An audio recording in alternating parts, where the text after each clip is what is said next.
Hello! Today is October 29th, 2019. I am one day post-op from phase 1 of Interstim. This video I'll talk about what happened yesterday, how I'm doing today, and I also think I can better explain what Interstim is now. So, starting with, first of all, the reason my makeup's done and I know that I just had surgery is because I do plan to go back to work tomorrow, and I needed to experiment and figure out how long I could stand for to do it and how fast I can do it. So that was me testing it. Oh well. Anyways, so I'll start off with how yesterday went. When I got there, they took me back to the pre-testing room, and that's when they informed me that my surgery got moved. My doctor had an emergency ICU patient who needed surgery, so everyone's surgeries that were during the day had to be pushed back a little bit. So that meant I had to wait longer. What they had me do, though, immediately is I had to, and I have a Snapchat of it, I'll attach it somewhere in this, I had to wipe down my entire body with these wipes to sterilize myself, and then I also had to get betadine or iodine, I don't know what it's called, put up my nose. It was just weird to sterilize. Then they started my IV, they asked all the questions, and they let my mom come back, and we just sat there waiting. I was on my phone, also watching HGTV. Now, this is a TMI type thing. Wait, is that what it's called, TMI? This is about to be pretty descriptive, but for people getting Interstim, especially females, this is important, and it's going to play a role in my recovery, unfortunately. So if you don't want to hear this, I suggest skipping ahead about 30 seconds now. While in that pre-testing area, sitting there, I started my period. Actually right now, because of it, I might have a bladder infection because of getting used to Interstim and that, so I'm waiting for my doctor to call back, but I got my period during it. Sucks. So I have my period now, and it's causing issues, but hopefully we can fix it. So then they told me my surgery was at 1:23, and it was crazy. 1:23 on the dot. These two people came and got me. They took me to another room. Oh wait, let me backtrack. Something else that was important when I was in that first room waiting, the device rep for, what is my device called? Medtronic. Yeah, the Medtronic guy, he came in and he showed me how to use all my stuff and whatnot, which I'll show later what that looks like. But yeah, he came and talked to me and that kind of stuff. Also, the anesthesiologist came and talked to me. This part's important too. The anesthesiologist went through the standard questions and then informed me I'm going to be awake because I have to be able to answer questions. And I was like, oh, no, buddy. That was not said. So then I got paranoid because I did not want to be awake. The Medtronic guy, I asked him too. I was like, look, I know you're not a doctor, but do you know? And he said I wouldn't be awake. So that's where we're at this point. So 1:23 on the dot, these people come and get me, take me to another room, where they put the lovely hat on me. I got a picture of that too, I'll add in here. And they told me someone would be back to get me in 30 seconds. Yeah, it never happened. I sat there like another 20 minutes. And then my doctor, he came in and talked to me. You know, he confirmed what it was we were doing, explained the whole ICU thing, blah, blah, blah, what delayed it. Of course, by now we know my big question. Am I going to be awake? that's all I want to know. Am I going to be awake? Yes or no? Maybe. So I asked him, and he's like, yes, you'll be awake for part of it. And I was like, what? Excuse me? And he was like, I need you to be able to tell me where you feel it, so we know that we're going in the right spot, whatever. And again, me just, why he was saying it was, all I was focused on was, I'm going to be awake. I'm like, okay, so what if I have like a panic attack, because I think I'm gonna have one right now. He kept saying I'll have like light sedation, and numbing, I'm not gonna feel it, and that once they found what they needed to with my communication, that they would put me completely out at that point before they went deep in me, because that was gonna hurt. So it was like a half awake, half not thing. Still didn't like it. So then, probably like 5 minutes after he came and talked to me, they finally came to take me to the OR. As soon as they brought me into the OR, there was like people all over me to get me prepped. The Medtronic guy, he was in there. At least he was a familiar face at this point. So yeah, we go into the OR, and while I'm still on the first bed, the anesthesiologist people who I kind of met in the hallway while they were wheeling me, super weird introductions, they started putting the thingy in my nose. They got the blood pressure cuff hooked to me, and then I had to, it didn't go as gracefully as I wanted it to. I had to get on the other bed, and to do the surgery I had to be on my stomach. So mind you, again, at this point this gown is open back, there's not tied, and they were like, well, we'll try covering you to cover your privates. I'm like, well, wearing disposable underwear because other things, so don't even care at this point.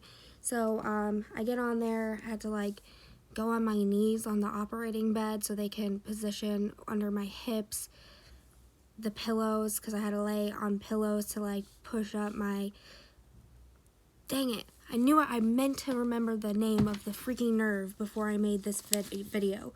The sacral, is that what it's called? Sacral, yes, found it. Sacral, so S-A-C-R-A-L, sacral, so that they can get the sacral nerve the way they needed to. So they told me to go in a praying position, and I was like, yeah, but they got me laying down, whatever. I couldn't figure out how to put my head. They got me situated, so I put my head like to the side, and I was facing the door. So my doctor comes in, he's talking to the people, whatever, but he also came to me because he has been my doctor since I was 17. He knows everything. We have a very close relationship, so he was like over there like rubbing my back, trying to calm me down and stuff, because I was freaking out at this point. The anesthesiologist person was talking to me, trying to explain, look, I know you're going to be awake, I know you don't like that, but the medicine's going to relax you and stuff, but he still had me tweaking out about it. So I heard my doctor in the corner talking, and he's like, you know what, let's just knock her out. I can determine based on muscle reaction, let's just put her out. And you hear me from the table go, thank God. And then I went out. So I don't remember anything else, but moral of the story of this is I did not have to be awake. They knocked me out because I was panicking. So yeah. So then I wake up and everything, confused as crap on how I even got to my back and everything. I don't remember any of it. The Medtronic guy, he stayed with me the whole time. My doctor was there talking to me too, and they got me on the bed to move me back to the recovery room and everything. The more I was awake, the more I started realizing I was feeling pain in my back. Not like severe pain, almost like a really, really bad bruise that was being pushed on all over my back. The device itself wasn't on yet because I did say, like, I don't feel anything else except pain, and the Medtronic guy said, yeah, I can't turn it on until you're coherent. So it was at this time I did learn, worst case scenario did happen, which is that they tried going in on my left side. They weren't getting proper responses, so they had to close that and go to my right. So I do have 2 incisions. My left side just has like 3 stitches closing it. It's not bad at all, but it hurts and the stitches feel weird because they're not the dissolving stitches. They're like actual stitches. But they went on my right side, and I'll show pictures of like what that looks like. I can't see the incision itself. It's going to stay completely bandaged and wrapped up until phase 2 happens. So yeah, then I was in the hallway and he was writing me my script for the pain medicine, which I needed at that moment. And the Medtronic guy, he already had prepped me on how to use the thing beforehand. So when he turned it on, he gave it to me to control. So I can find the setting, what it feels like. There's no good way to explain what it feels like. So where I want to feel it is in my bicycle seat area, so the coochie, all up in there and a little bit to my butt. Just imagine where your body lays when you're riding a bike. That's where I'm supposed to feel it. Another thing for people who have been pregnant before, it feels very, very similar to at the beginning of your pregnancy when you start feeling the flutters from a baby kicking, but way lower. Way lower. So yeah, and what I want to feel it 60-70% of the time, but it should never be painful. So how I adjust it is I turn it up, and when I start really, really feeling it, I'll go back one and see if that's where we want to be. Sometimes I can feel it differently depending on what I'm doing, which makes sense because it's my nerve. So last night I adjusted it laying on my back, and then I rolled onto my left side, and then I started really, really feeling it, and I was like, oh, buddy. And I turned it down because I fell asleep that way. Earlier, when I was doing my makeup, after a few minutes, I did start feeling it when I'm standing. Right now, I didn't really feel it until about 2 minutes ago. I can feel it doing its thing now. It just depends on how I'm positioned, if I feel it or not. But I'm going to show that because that thing is interesting. Overall, too early to tell if it's working or not, and it doesn't help that I might have a bladder infection, but so far I've only gone to the bathroom 4 times, which is a huge improvement. I'm also emptying a lot when I go, and I'm not straining to do it. So far it's looking good, but I'm gonna flip the camera to show like the device, what it looks like, and all that stuff.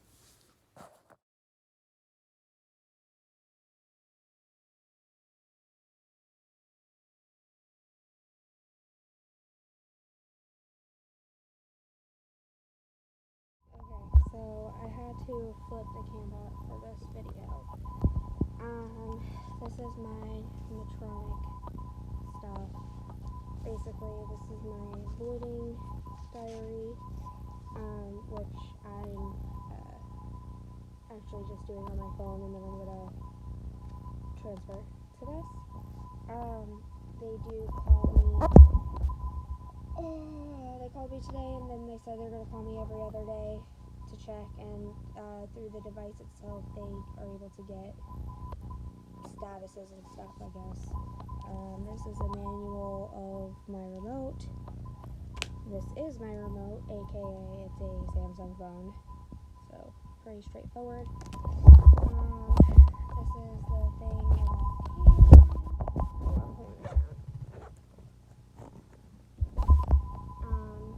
yeah, just the charger was in there, extra batteries for my device thing itself, and I'll take a picture of that because it's going to be really hard to show it and hold my phone.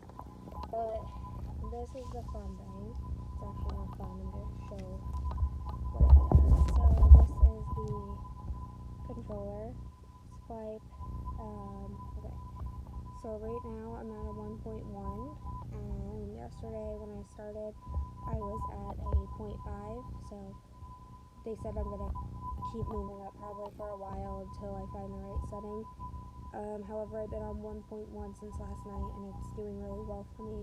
I'm feeling it the 60 to 70% of the time, which is what I'm supposed to, and every time I go to a 1.2, it's really strong. And I'll show how I know that.